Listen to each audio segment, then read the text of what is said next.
you use the floor. I think you use the floor. Le président, vous avez la parole. Sens, monsieur le témoin, Olivier Le Zoulou faisait partie de quel groupe? Il était d'abord au GPP. Et pour les raisons de mécontentement que j'évoquais tantôt, il allait créer la FLP, Force de libération du peuple.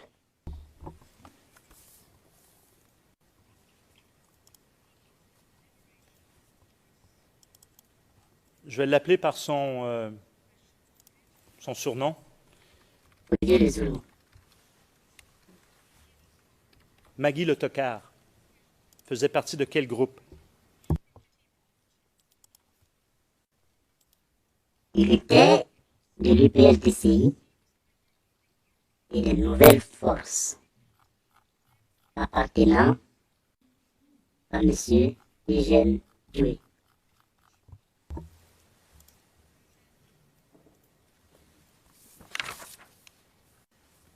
Mao Gloffier.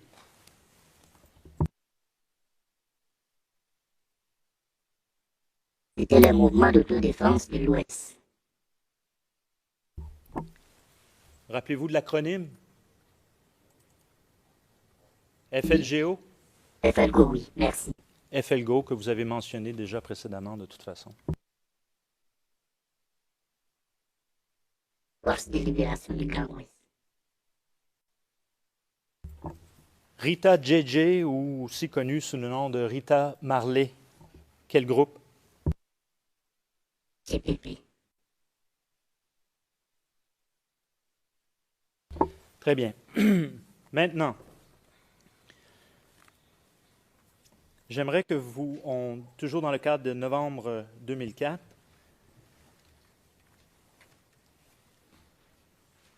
que fait M. Blégoudet durant cette période à votre connaissance? On est en 2004. Et sinon? Novembre 2004, et plus précisément dans les suites de cette opération Dignité et de la destruction de l'aviation française. À votre connaissance, comment réagit M. Blégoudet? Que fait-il? En 2004, selon mes notes, Blégoudet s'était désolidarisé de toutes les réunions préparatoires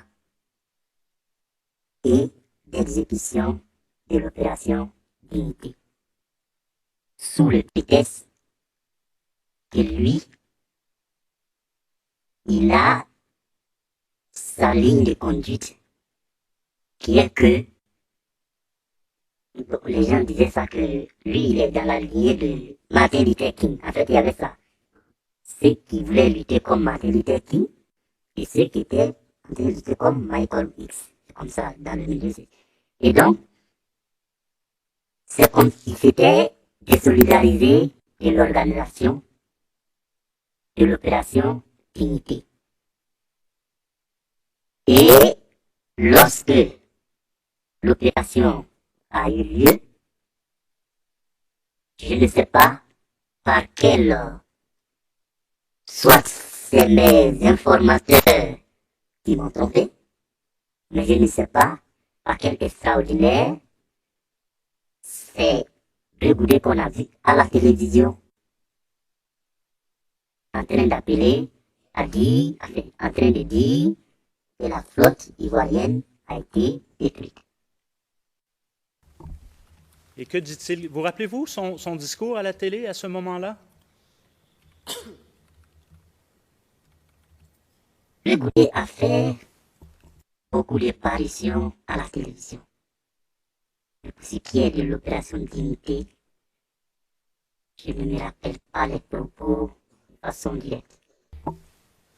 Y a-t-il eu une mobilisation à votre connaissance à ce moment-là, en réaction au bombardement de l'aviation ivoirienne? Une extraordinaire mobilisation. J'ai vu des femmes, j'ai vu des jeunes, j'ai vu des personnes du troisième âge. J'ai vu beaucoup de gens dans la rue. Et où sont-ils allés?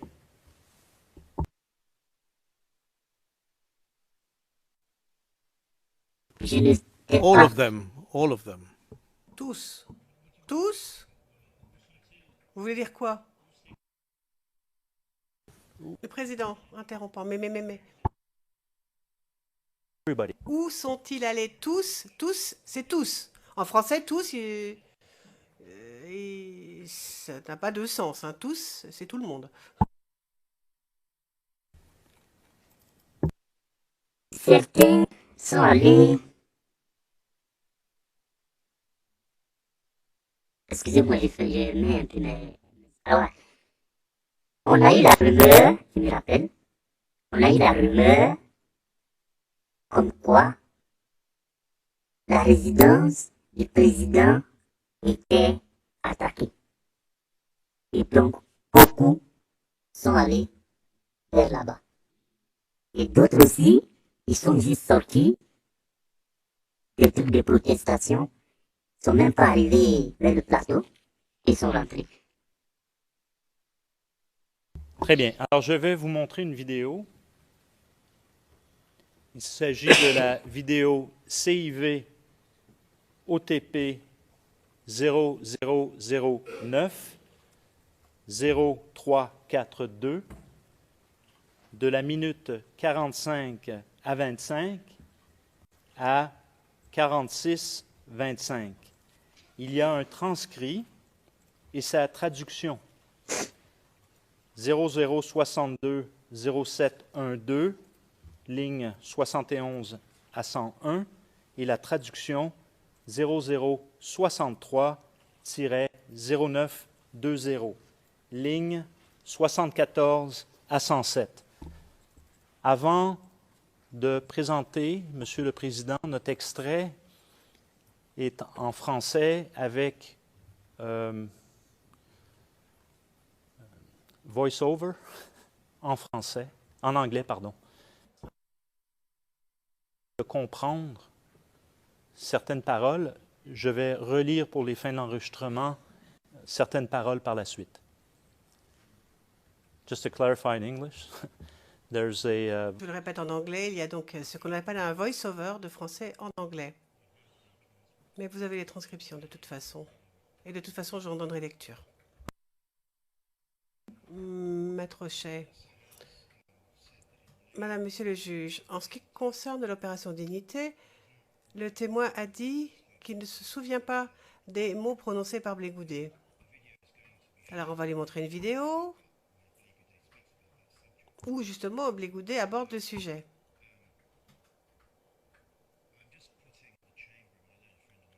Alors, je tiens juste à avertir les juges de la Chambre et mon contradicteur. J'imagine qu'on va au moins lui demander son opinion. Ou alors, on va montrer la vidéo et ensuite la retirer. Mais, en tout cas, si M. McDonald essaie d'obtenir certains mots dans la bouche du témoin, je soulèverai une objection. Le président, oui, de toute façon, je soulèverai l'objection moi-même aussi, avant vous, même le maître Chay, oui, enfin, je ne vois pas du tout où vous allez. Enfin, il a quand même dit qu'il ne se souvient pas des mots. Monsieur McDonald, je lis la transcription en français, le président, qu'il se souvient de qu'il ne se souvient pas, c'est pas pertinent. Ils sont là. Ils sont sur la vidéo. Maître Chay, si tout ce que veut faire M. McDonald, c'est vous montrer la vidéo, pas de problème. Le président, écoutez, on va déjà regarder la vidéo et puis on verra après pour ce qui est de la question. Allez-y. Ici? Évidemment tout, ok.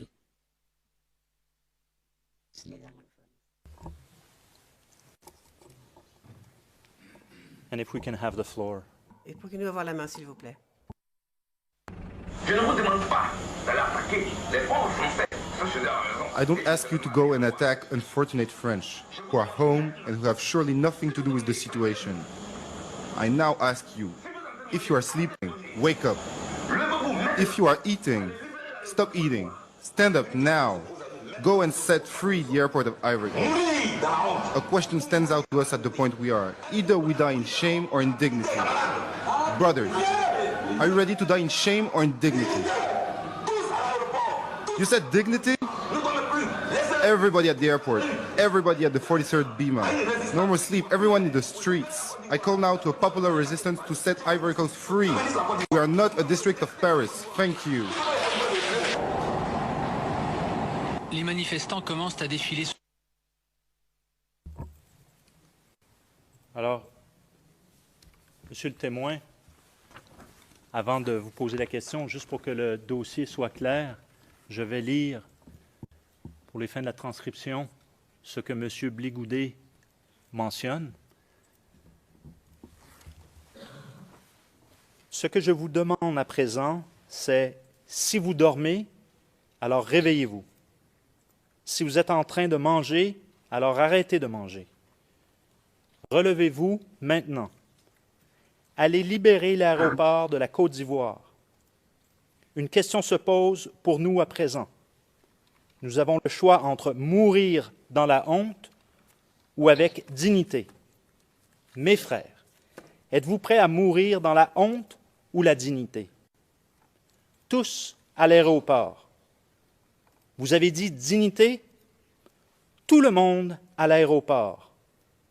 Tout le monde au 43e Bima. Plus personne ne dort.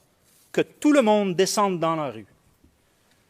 J'en appelle à présent à la résistance populaire pour libérer la Côte d'Ivoire. Nous ne sommes pas un arrondissement de Paris.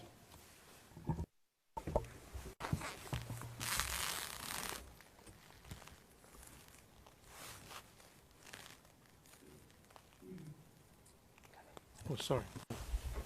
Monsieur le Président, c'était juste pour savoir si c'était une lecture littérale de la vidéo que nous venons de voir. Auquel cas, je ne vois pas ici, là où était écrit ce que M. Charles Bligoudet avait dit au début. Je ne vous demande pas d'aller attaquer les pauvres Français qui sont chez eux à la maison et qui n'ont rien à voir avec la crise. Je ne sais pas si c'était une proposition littérale ou bien si vous avez sauté cette partie, ce serait tant mieux, hein, mais précisez.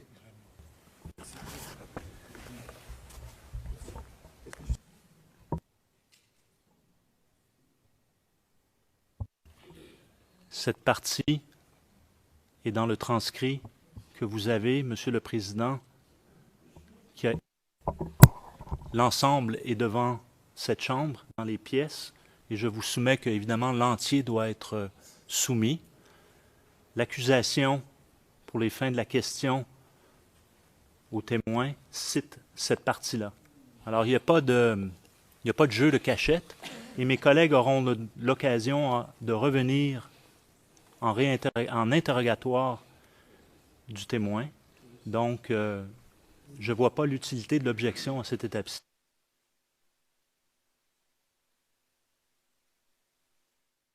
C'était la mobilisation en janvier 2006. Que s'est-il produit? Je comprends que vous étiez donc en Côte d'Ivoire. Oui, Vous étiez à Abidjan. Il se passe quoi au juste? Le GTI estime que le mandat de l'Assemblée nationale prend fin. J'ai vu des groupes de mobilisation. Des groupes de mobilisation dans... Je ne sais pas si c'est le quartier où j'habite, c'est pas bon. Mais le quartier où je suis, j'ai vu beaucoup de groupes sortir avec des pancartes. Avec des pancartes qui écrivaient parfois non non à l'assassinat des institutions, non à la décision de la France, non à la décision. Bon, voilà des pancartes, beaucoup de pancartes. J'ai vu aussi des groupes de jeunes qui sont allés à Cocody, par exemple, à la RTI, qui annonçaient, faisaient aussi. Et je pense, si je ne m'abuse, c'est lors de ça, lors de cet événement-là, qu'on a vu Bligoudet avec un matelas. C'est ça? Je pense que cette image a fait un peu le tour du monde. Avec un matelas, il est allé s'installer, il s'est couché Je pense que c'était... Oula, devant le 43e dimanche, je pense. Je peux... Vous savez, c'est des événements il y a quand même un peu longtemps. Il n'est pas trop rigueur si je dis n'importe quoi. Et donc, il a pris un matelas, allé se coucher. Et puis, ses autres camarades de l'Alliance étaient autour de lui, bien entendu, avec d'autres groupes. Voilà la description sommaire que je peux faire. Sur la question du matelas, on peut y revenir, mais vous avez parlé de pourquoi s'en prend-on à la France à ce moment-là sur les pancartes? Pourquoi dénonce-t-on la France sur les pancartes? Pourquoi le mot France est indiqué sur les pancartes? Qu'est-ce qui est la France à voir là-dedans? Je n'ai pas... Monsieur le Président, on demande aux témoins d'interpréter ou de commenter ce qu'il a vu sur une pancarte. Mais ce n'est pas son rôle. On lui demande d'interpréter. Il n'est pas l'auteur de la pancarte. Vous l'avez fait remarquer hier. Il n'est pas l'auteur de la pancarte. Comment vous voulez qu'il donne ce pourquoi c'est écrit? Pourquoi? Et comment il fait pour le savoir? Because he's there, Your Honor. Mr. Monsieur McDonald, parce qu'il y était, Monsieur le Président, Monsieur le témoin, avez-vous parlé à quelqu'un qui avait ce type de pancarte avec ce genre de propos? Est-ce que vous avez demandé à cette personne, par exemple, pourquoi est-ce que vous avez écrit cela sur cela? C'est à tous ces aspects, je n'avais jamais fini mon travail. Je n'ai pas les pancartes, c'est des milliers. Je ne peux pas. En un mot, je ne me suis pas intéressé aux signes sur les pancartes. Dans le cadre, je vais reformuler, lors de vos discussions avec des personnes sur la liste, dans le cadre de la défense de la patrie, a-t-il été question de la France? Dans le cas de la défense de la patrie, est-ce qu'il a été question de la France? Il a été fondamentalement question de la rébellion. Parce que la rébellion, c'était des acteurs de façon directe que les gens voyaient. Et c'est pour ça que vous voyez qu'on appelait tout cela, c'est-à-dire un mouvement contre-insurrectionnel. C'est-à-dire qu'il y a une insurrection et qu'il y a une contre-insurrection. Bon, pour la France, je ne peux pas dire que je n'ai jamais entendu un discours contre la France, mais ce que je sais, dans le cadre, en tout cas, de ce mouvement-là, l'acteur premier était la rébellion. Et c'est pourquoi d'ailleurs, à partir de 2007, on n'avait plus, dans tout Abidjan, il n'y avait même plus de 4 parlements. Je vous explique. On y viendra. Okay. On y viendra. Parce que non, juste une minute sur ça, juste une minute. Et quand vous demandez aux jeunes, ils disent, mais notre raison d'être là, c'était la rébellion. Mais le chef de la rébellion est dans le gouvernement. Donc, pourquoi on va se... Donc c'est comme s'il y a une mise à mort des mouvements d'office. C'est ça qui a expliqué la fait les Agora et Parlement. Alors, on va y venir à la question de la caravane de la paix et cette période. Juillet, excusez-moi, juste une chose que je veux noter. Dernière question, vous dites que en ce mois de janvier 2006, les jeunes sont allés à la RTI à Cocody pour faire quoi? Dans l'île de protestants, il y a des lieux, il y a des symboles.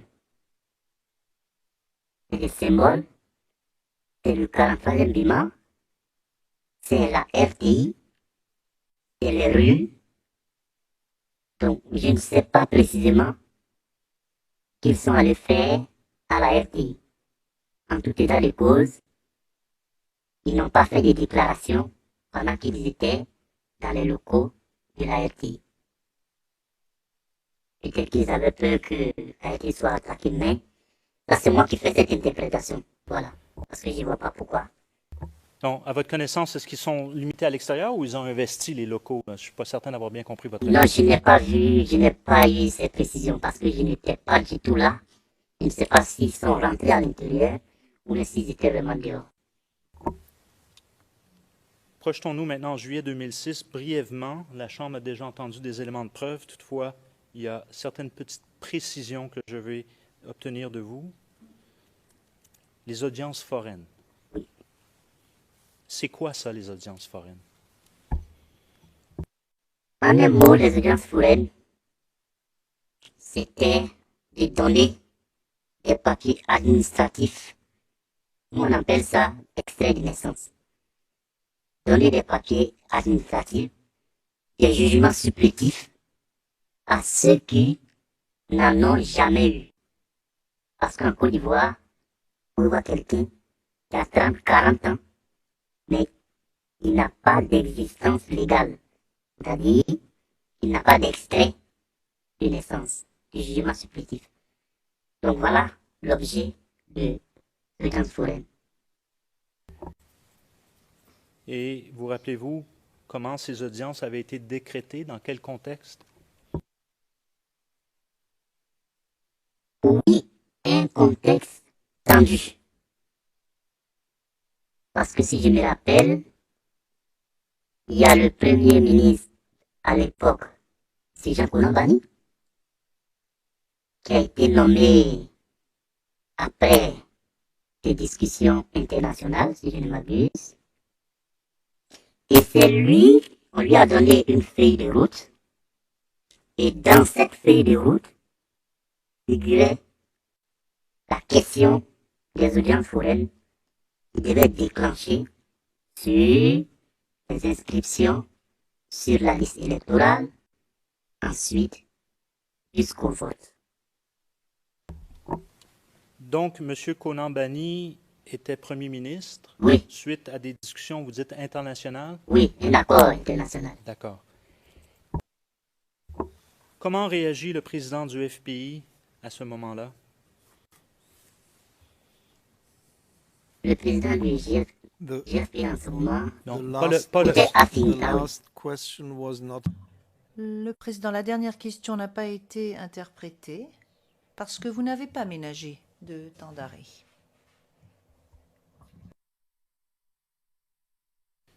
Le président du FPI, M. Afi N'Guessan, à votre connaissance, comment réagit-il? Je n'ai pas eu de déclaration directe de M. Affin. Ce que je vais vous dire vient des gens avec qui j'ai discuté. Et Ils disent, avant de nous le voilà, dire, voilà. 11,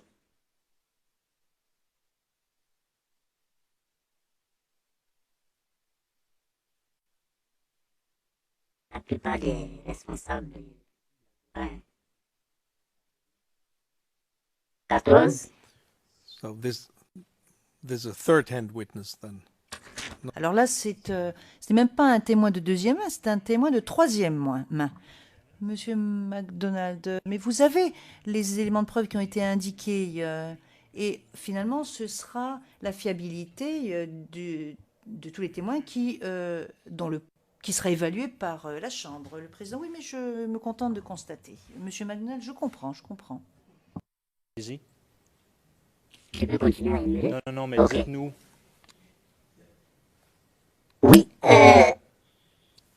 ce que j'ai eu avec eux comme échange, ils me disaient que cette question des audiences foraines était une question très sensible. Politiquement d'ailleurs, enfin, politiquement. Parce que vous comprenez que la question des audiences foraines implique directement la question des élections. Et que eux, ils estimaient qu'il n'y avait pas eu de consensus autour du mode, ils ont appelé ça mode d'opération, un truc comme ça, ils avaient un terme. Il n'y avait pas eu de consensus autour des modalités, voilà, des modalités pratiques des audiences foraines.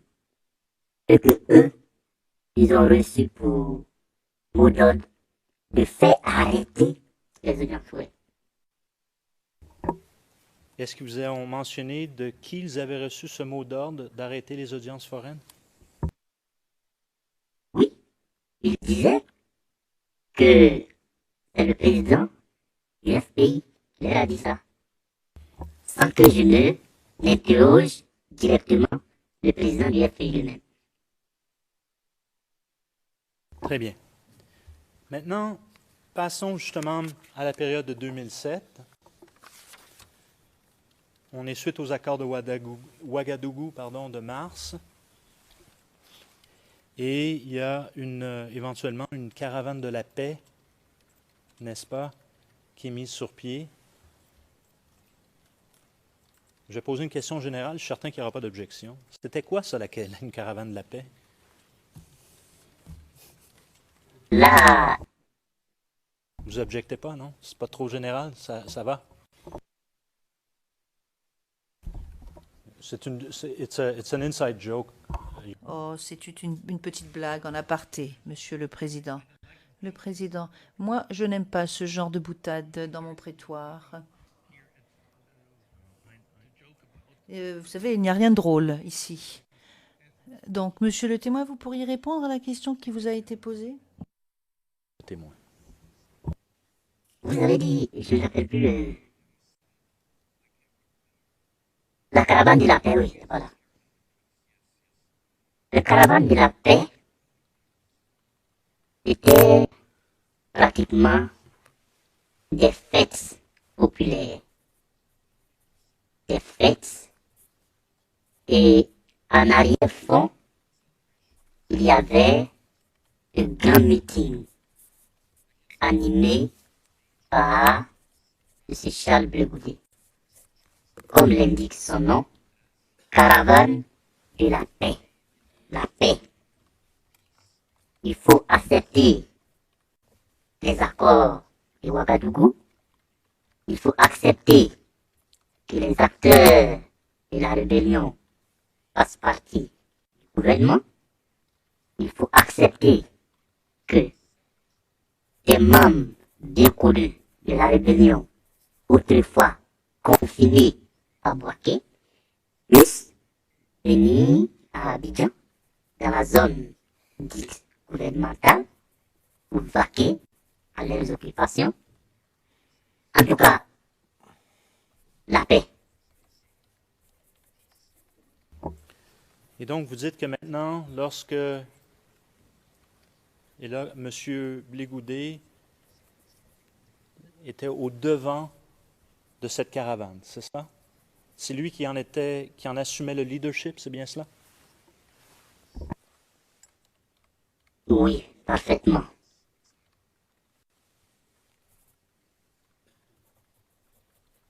C'était la personnalité la plus vue.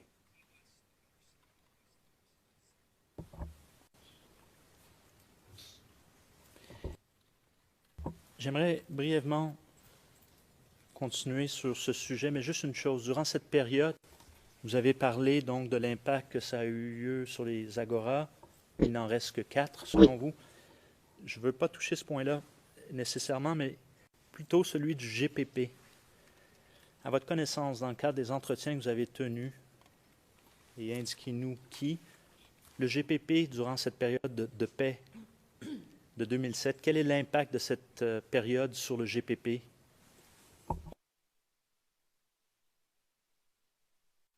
Mais le GPP disparaît de facto. Quand je dis de facto, c'est que les leaders me racontaient que ils n'avaient plus d'activité, comme les raisons d'être étaient la rébellion. Et donc, avec l'acceptation de la rébellion, ils estiment qu'ils n'ont plus raison d'être. À Abidjan, êtes-vous capable de nous indiquer dans quel quartier ou à quel endroit ils étaient situés durant cette période-là bien spécifique? Mais si j'ai dit qu'ils ont disparu de fait, ça veut dire qu'il n'y avait plus de lieu où on peut les identifier. Moi, je n'arrivais plus à les identifier. Alors, juste avant qu'ils disparaissent, dans ce cas-là, où se trouvaient-ils? Le seul lieu de rassemblement du GPP que j'ai vu à travers la presse, parce que je n'ai jamais été sur les lieux pour voir de visu le GPP, mais ce que je voyais dans la presse, c'est qu'il y avait un groupe à Djamé, dans une école qu'on appelle Mamie C'était ou bien je ne sais plus. Est-ce que vous avez discuté avec les leaders de ces endroits où ils étaient cantonnés? J'ai discuté avec eux, mais en dehors de leur lieu de cantonnement en fait. Je les invitais, parfois c'est dans un petit restaurant, on mange, on est décontracté, et puis on parle. Très bien. Passons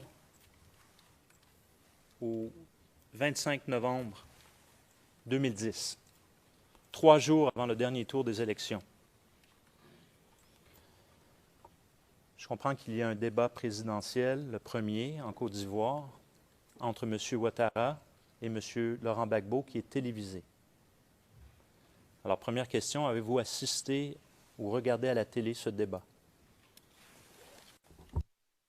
Oui, j'ai regardé le débat. No. Because the question... Alors, la question c'était... Oui, mais Monsieur McDonald, la question est-ce que vous avez regardé le débat? A-t-il été...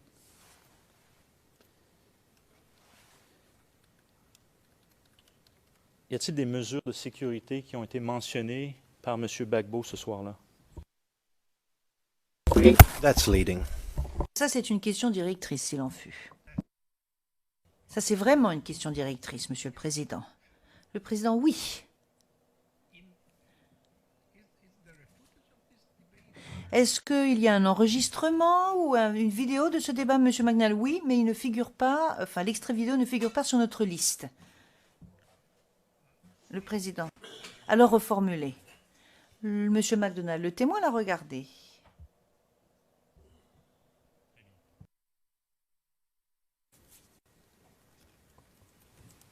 Le jour du vote, oui, le 28 novembre, cette journée-là,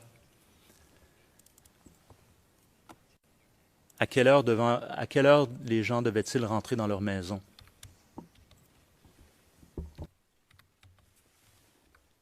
Ce jour-là, j'étais dans ma localité que j'ai identifiée. Et là-bas, le village. Donc, on est resté qu'à minuit, qu'à 1h du matin, jusqu'à 12h. Et dans le reste du pays, à votre connaissance, quelle était l'heure à laquelle les gens devaient rentrer à la maison? Again, it's a leading question. Maître Rocher, mais c'est à nouveau une question directrice. Le Président, écoutez, je ne comprends pas. Monsieur McDonald, je peux poser la question. Le Président, si vous me demandez quand est-ce que les gens rentrent chez eux en Italie, j'en sais rien. Monsieur McDonald, eh bien, je vais poser la question. leading Votre question. connaissance, non. Maître Rocher, c'est une question directrice. Monsieur Magnal, il répondra peut-être par oui ou par non, et ensuite je vais poser d'autres questions de suivi. Ce n'est pas c'est parce qu'il répond par oui ou par non qu'il s'agit d'une question directrice de facto. Ce n'est pas une question directrice. Je lui demande s'il y avait un couvre-feu. Je ne lui demande. Ensuite, je lui demandais comment il le savait. Voilà comment nous allons arriver à l'essentiel. Excusez-moi quand même. Mais comment est-ce que vous voulez que je lui pose une question alors, Maître Rocher? Je suis d'accord pour dire que toutes les questions pour lesquelles la réponse est oui ou non ne sont pas forcément des questions directrices, mais s'il s'agit d'un sujet polémique, là, ça devient une question directrice. Le président, oui, mais est-ce que cela peut être polémique si le fait qu'il y ait un couvre-feu ou non, c'est polémique, ça? Monsieur McDonald, voilà, moi j'ai envoyé un courriel, je n'ai obtenu aucune réponse de la part d'aucune des équipes de la défense, parce qu'il existe bel et bien un document qui le prouve. Il figure sur ma liste. Le président, oui, mais moi alors, voilà la question que j'aimerais vous poser. Pourquoi est-ce que vous ne présentez pas le document? Le président, en application du paragraphe 42, je présente une requête orale. Le président, mais pourquoi est-ce que nous devrions entendre de la part d'un témoin quelque chose qui correspond à un document officiel, probablement? Là, je suis quand même d'accord, je dois vous dire. Enfin, je comprends pas. Monsieur McDonald, est-ce que nous pourrions, Monsieur le Président, et je vais terminer avec ce thème aujourd'hui, avec cela aujourd'hui, est-ce que nous pouvons donc afficher Monsieur le greffier d'audience, Monsieur Roas, CIV OTP 0047 0069. Je vous prie.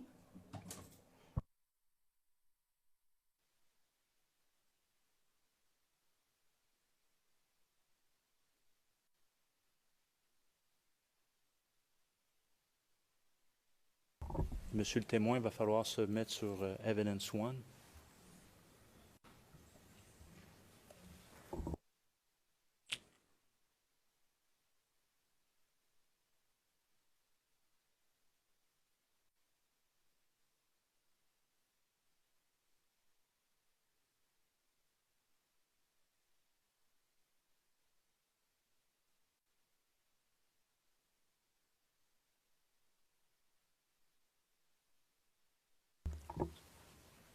If we could just show the 2 pages very quickly.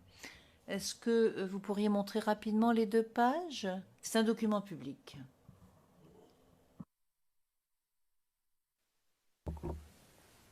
Alors, monsieur le témoin, nous avons signé du 26 décembre 2010, instaurant un couvre-feu. Alors, ma question est la suivante. C'est adopté le 26. Vous rappelez-vous la première fois? Bon, premièrement, étiez-vous courant qu'il y avait un couvre-feu? Et si oui, quand est-ce la première fois que vous l'avez entendu parler? Couvre-feu.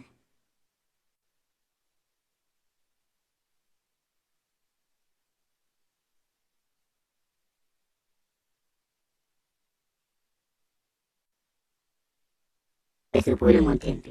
Je ne vois pas la date.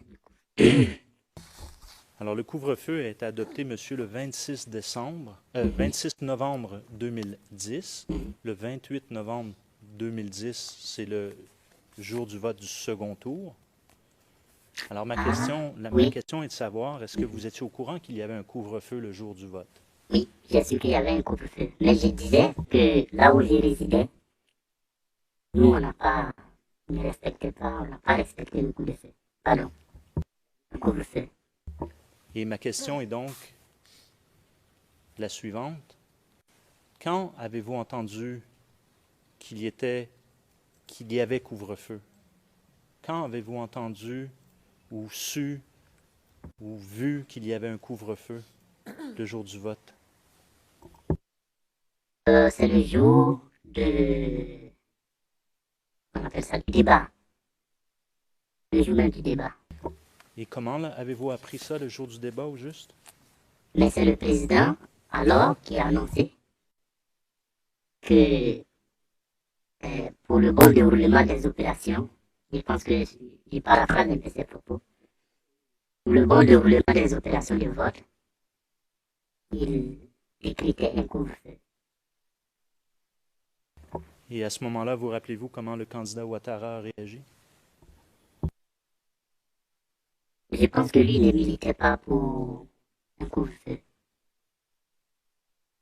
Très bien. Alors, avec votre permission, Monsieur le Président, on soumet la pièce. Est-ce qu'il y a une objection? Non. Qui ne dit mot consent? Alors, j'aimerais qu'elle soit soumise au dossier. Et, No, no, but there is no. Le président. Non, mais Monsieur McDonald, sinon, je vais présenter une requête. Le président, non, mais c'est très bien, vous l'avez présenté.